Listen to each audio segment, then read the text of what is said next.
امریکی صدارتی انتخابات، جو بائیڈن 264 الیکٹورل ووٹ لے کر ٹرمپ سے آگے۔ صدر ٹرمپ ابھی تک صرف 214 الیکٹورل ووٹ ہی حاصل کر سکے، جبکہ مختلف شہروں میں نتائج میں تاخیر کے خلاف مظاہرے جاری۔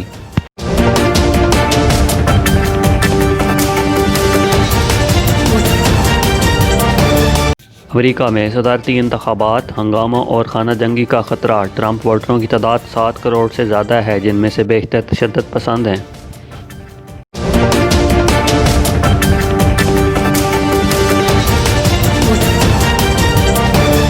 مقبوضہ کشمیر میں بھارتی فوج کے ہاتھوں مزید 2 کشمیری شہید۔ کشمیر میڈیا سروس کے مطابق بھارتی فوج نے ایک دفعہ پھر ہٹ دھرمی کا مظاہرہ کرتے ہوئے 2 نوجوانوں کو شہید کر دیا۔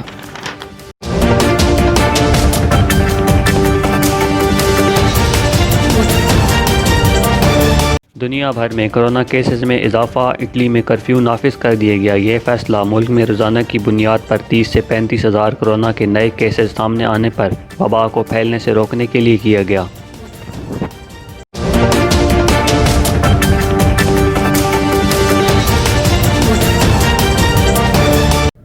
رہنما پی ٹی آئی جہانگیر ترین کی 7 ماہ بعد وطن واپسی۔ جہانگیر ترین کا کہنا ہے، علاج کی غرض سے باہر گیا تھا، ہر سال علاج کے لیے باہر جاتا ہوں، میرا تمام کاروبار صاف شفاف ہے۔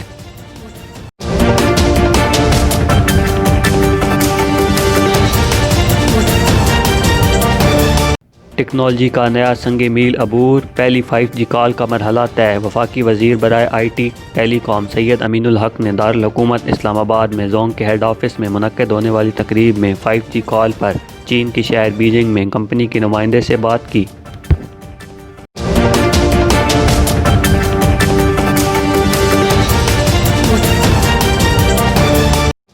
ناقص فیلڈنگ نے ٹیم مینجمنٹ کی نیندیں اڑا دی۔ پنڈی اسٹیڈیم میں اونچے کیچز، باؤنڈری کے قریب تھرو اور وکٹوں کو نشانہ بنانے کی بھرپور مشقیں کی گئی۔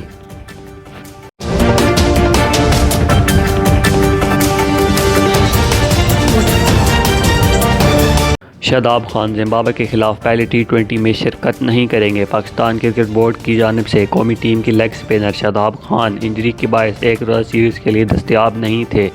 یاد رہے، زمبابوے کے خلاف شاداب خان کو نائب کپتان مقرر کیا گیا تھا۔